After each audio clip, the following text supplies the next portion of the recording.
This video is sponsored by Slytherin Games. Their continued support for this series is very much appreciated.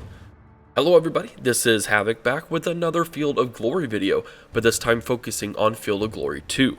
For those that might not know, if you haven't followed the series, if you own both Empires and Field of Glory 2, you can actually play the battles from the campaign map inside of Field of Glory.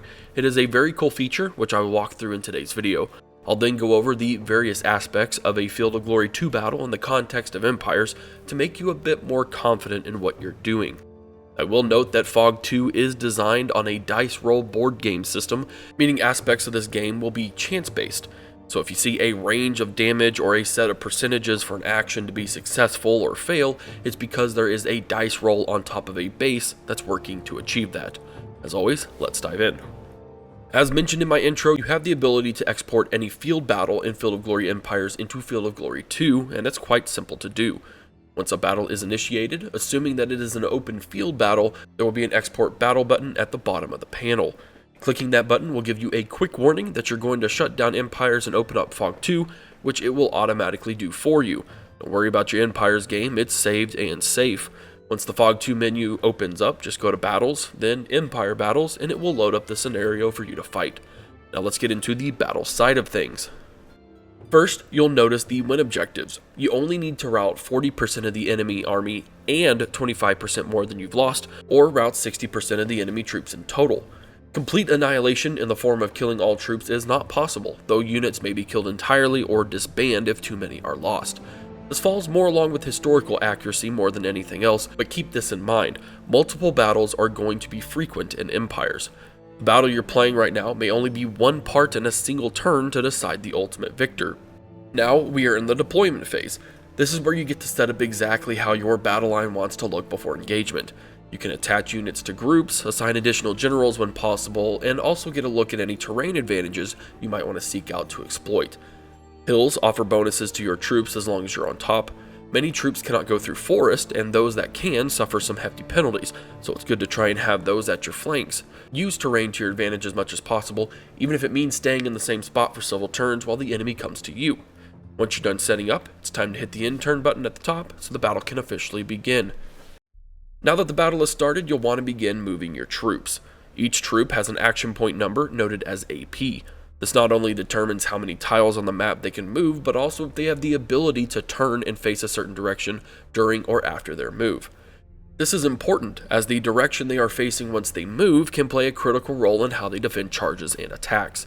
Your skirmisher troops have a lot of leeway with this movement, being able to pass through friendly troops or performing full 180s and still being able to fire. Your other troops can turn 45 degrees post-move without action points, but only when a commander is nearby. Turning any further than that will cost you action points, and this is something to think about when getting those battle lines set up in the first place. Once battle lines meet, it can get a bit messy though. It's typical and oftentimes crucial to have skirmishers in your army, and they'll whittle down the enemy a bit through ranged attacks. But it's in the melee that the real mashup begins. There are two stages of engagement, impact and melee. Impact is your initial attack. It has a chance to do some solid damage and potentially some morale debuffs. After the impact, units enter into melee, also called close combat, meaning they cannot disengage from the enemy unit until one side routs. Also, ranged units cannot engage with close combat units, meaning you'll need to go around the battlefield looking for troops that aren't engaged, or you could just have them reorganize into your back lines in case of a frontline failure.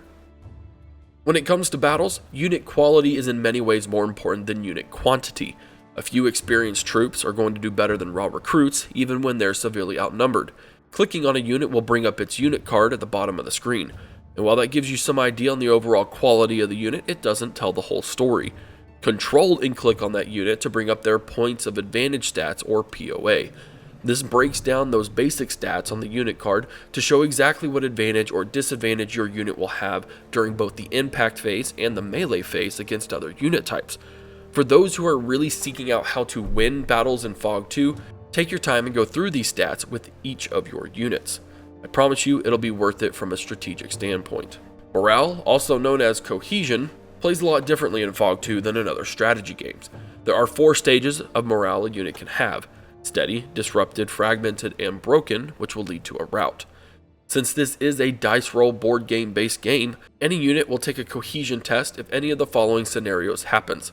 They suffer greater than 10% of their total strength number, lose in a round of close combat, see a friendly unit break, have a general become incapacitated, or attempt to fall back when in charge range of enemy non-light troops.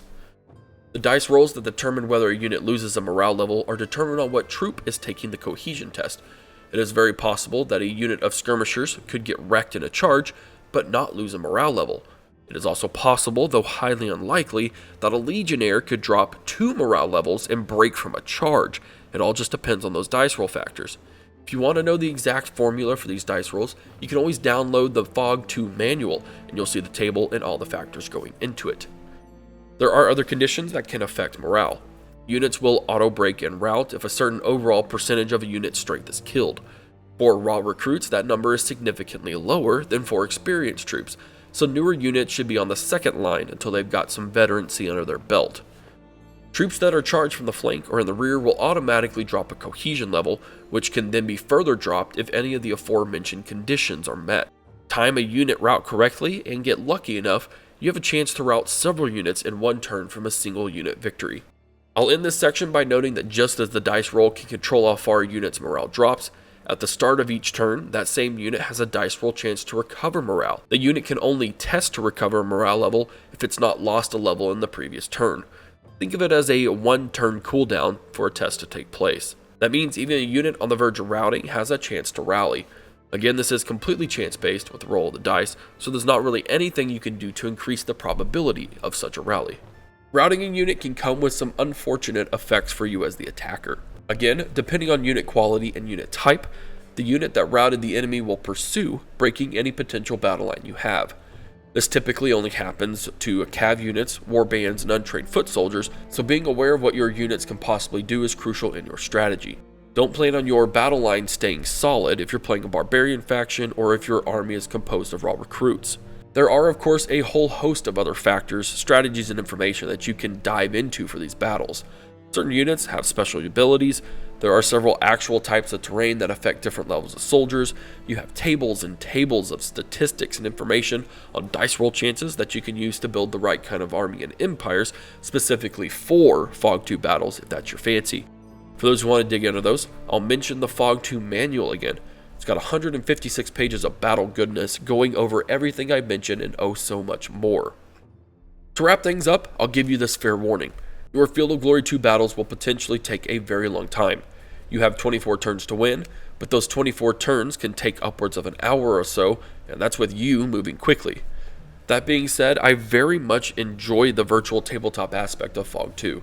With it being out for 2 years, it has a lot of support and refining into it, and I highly recommend you get this game if you want to manually play your battles from Field of Glory Empires. That will be it for this video on battles in Field of Glory 2. I know I didn't cover everything. My goal was to give you some of the essentials for you to be successful in your battles.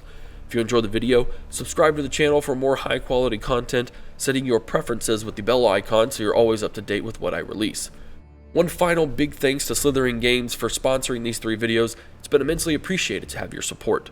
This is Havoc, and I'll see you in the next one.